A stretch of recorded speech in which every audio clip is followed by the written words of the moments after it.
It was supposed to be just another weekend party, full of laughs and dancing. But everything changed when the white woman glanced over at the young black teen standing alone in the corner. She didn't recognize him, and something about that unsettled her. Without hesitation, she called the police. What followed was a cascade of tension, confusion, and fear as the teen's night spiraled out of control. Little did she know, the teen's mother wasn't just any ordinary woman. She was the mayor. How would this unexpected twist change everything? Watch until the end to find out. Jaden was a quiet 17-year-old, someone who preferred books and his favorite old-school rap albums to loud parties. But this time, his friends convinced him to come out. The house was packed, the music blaring, and the atmosphere was as electric as the neon lights flashing around the room. He stood near the punch bowl, feeling out of place. Everyone seemed to know each other, and Jaden's slightly offbeat dancing and shy smile made him an easy target for those looking to label anyone who didn't fit in. He didn't mind. He never really cared for popularity, and he certainly didn't seek the attention that others seemed to crave. But one woman in particular, standing near the entrance with her group of friends, couldn't help but notice him. She wasn't particularly mean, but there was something in the way she looked at him, like she didn't trust him. She caught sight of him a few more times throughout the night, glancing up from her phone as he sipped his punch, wondering who he was. She was confused. He didn't belong. Why was he there? By midnight, the tension in the air felt thick. Jaden tried to blend into the background, hoping to escape any unwanted attention. But the woman's suspicion had reached its peak. She leaned over to her friend, whispering just loud enough for Jaden to hear. "I don't think he's supposed to be here. He doesn't even know anyone." Her friend, a bit more reckless than she, laughed. "Maybe we should just tell the host to get rid of him." But it didn't stop there. The woman's mind raced, growing more paranoid by the second. She convinced herself that Jaden wasn't just an outsider, he was a threat. Something about him being there made her uncomfortable. Maybe it was because he wasn't following the usual party rules. Or maybe it was just that he looked different from everyone else in the room, in a swift, impulsive decision. She picked up her phone, dialing 911. Her fingers trembled, but the words came out steady. "Hi, yes. There's a suspicious person at a party. He doesn't belong here. I don't know who he is, but I think you should send someone to check him out." The operator's voice sounded distant, neutral. "Can you tell me what's happening?"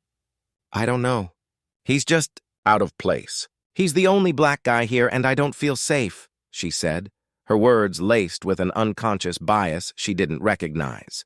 "I think you should come take a look." She hung up, satisfied. She had done her part, she thought.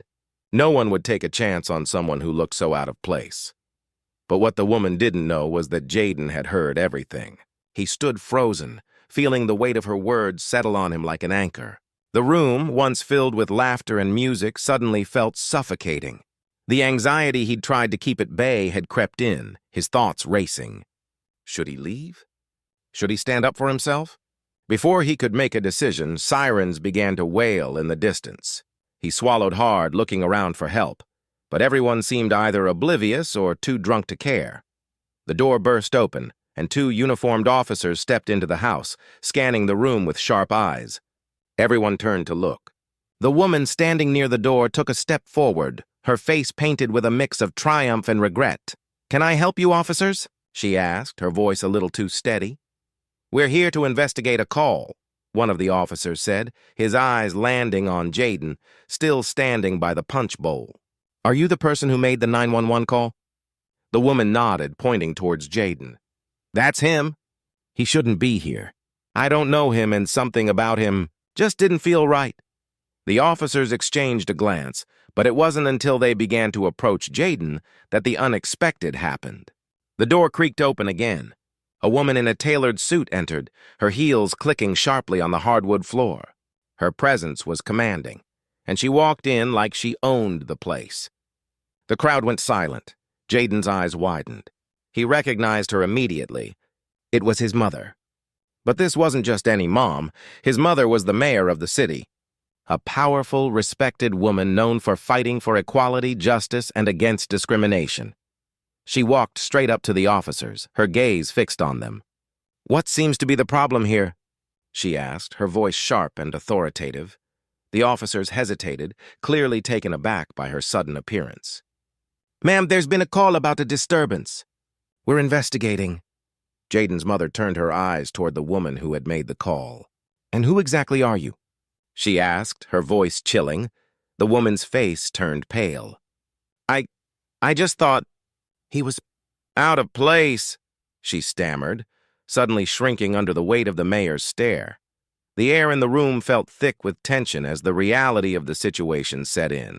The mayor's presence had shifted the power dynamics in an instant. No one in the room spoke, but every eye was on the woman who had unjustly called the police. Jaden stood frozen, his heart racing. His mother turned back to him, offering him a comforting smile before returning her attention to the officers. "I'll take it from here," she said firmly. The officers nodded silently, backing off. The woman, now visibly shaken, took a few steps back as the reality of her mistake became clear. Jaden's night had been irrevocably changed. His mom stood by him, offering support and dignity in the face of unjust discrimination. The woman who had called the police was left to reflect on her actions, but the real story was bigger than that night. It was about the biases that lurk in the dark corners of everyday life, affecting people without them even realizing it.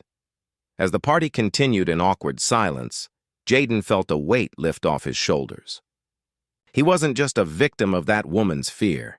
He was part of a larger narrative, one that needed to be told. Where are you watching from? Take a moment to reflect. Let us know your thoughts in the comments. Take care.